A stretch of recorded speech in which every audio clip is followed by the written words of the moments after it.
Ooh, top of the morning, man. How you doing? Better than I deserve. Hey, I hear that. Who did you dress up for as Halloween? Nobody. Oh, okay. That's what's up.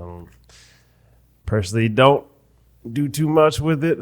Yeah. I let the kids go to, I don't know, a pumpkin patch or something like that. But Okay. I don't do too much. Yeah. So, likewise, we like to get in on some of the memory making festivals and stuff like that, and do a little something here and there. But I was myself, chilled out in the house, and I ain't gonna lie, I did see some candy that was on our road. I think mistakenly dropped by some kids. Definitely picked it up and definitely took it back home. It's dirty, man. So yeah, man, absolutely. That's not But sanitary. It's not. But Very dangerous. equates Kids to, listening, do not do that. it builds your immune system. Okay.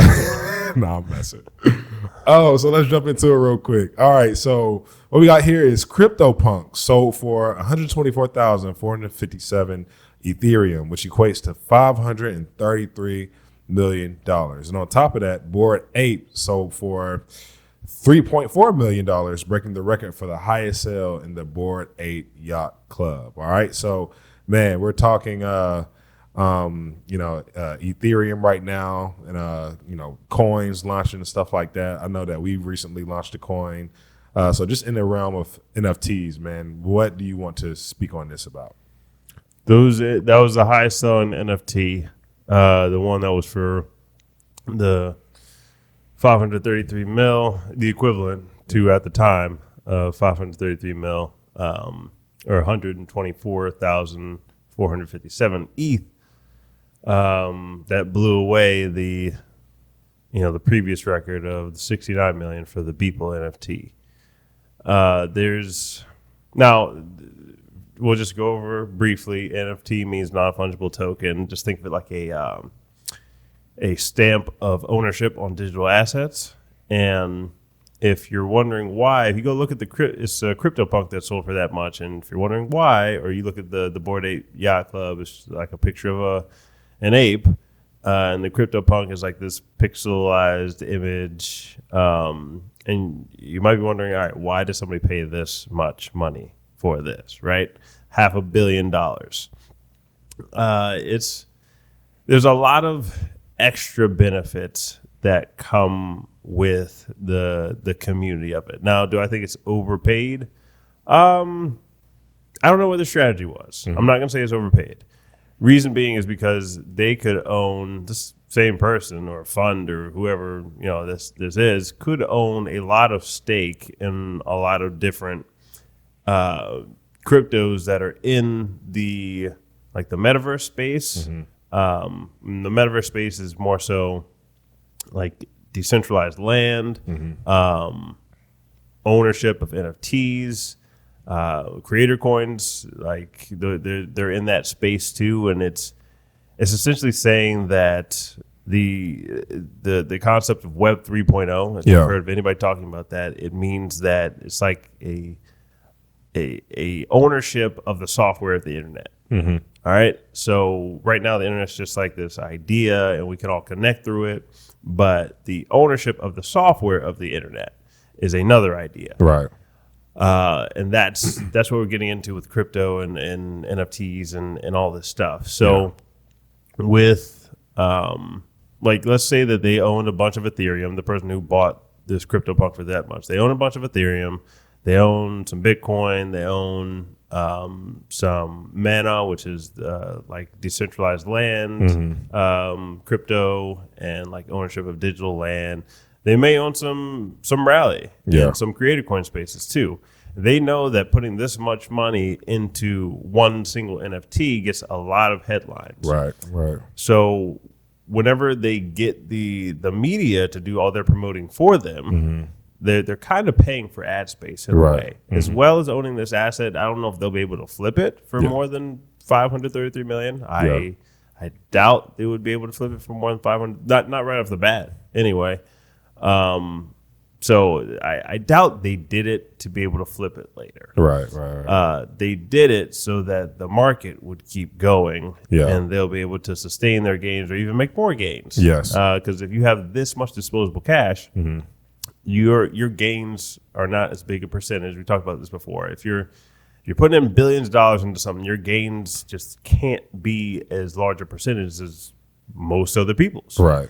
Like if I have $1,000 and I put that into, SHIB coin, for instance, what was that? Like in August, and that's a lot of money now. Right.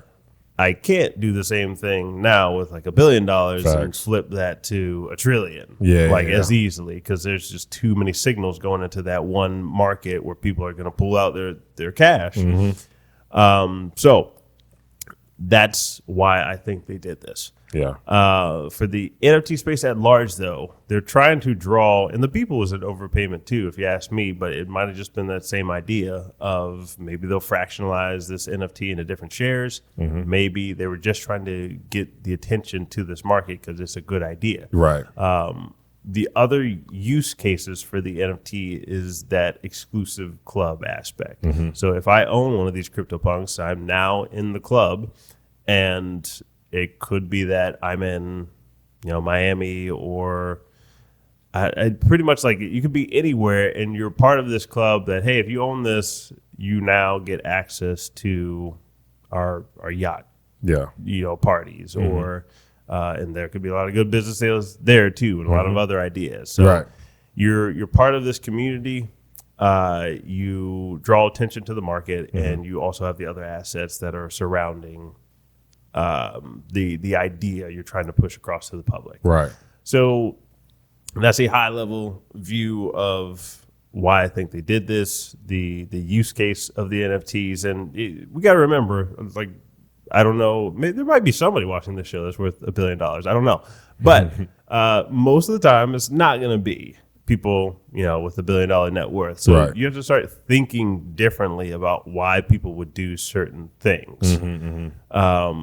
Because, like, when you only know one path of hey, here's what I was taught in school, and K through 12, and certainly college these days, but I'll digress off of that. Of, hey, here's how you do things. Right. Then when somebody comes in with a new idea, your brain is so used to the old one that you get upset. Facts. Yeah, at the new idea. Yeah. It's not even just like, hey, I don't understand this. It's like you get upset. Yeah. Versus learning about why these things are happening, what's going to happen next. Like, and there are a lot of bad ideas out there surrounding the whole Web 3.0. Like, then when the .com boom was happening, there were a lot of bad internet companies that were just trying to get money off of it. So with the NFT space, you do have to be careful. I don't think there's anything really all that special about the art for the CryptoPunk or the Bored Ape Yacht Club. Yeah. The utility of these is going to be what sustains the projects, not just these outrageous pumps into these NFTs. So the utility of them is like this cool dual tri-purpose of, I can have this digital asset. It could be like if McDonald's or Starbucks or whatever, instead of having their loyalty program, they just give people the NFTs, and that's a part of their loyalty program. And then McDonald's also gets the secondary royalties off those NFTs when somebody sells them. Right. And the person who also holds them has an asset that goes up in value.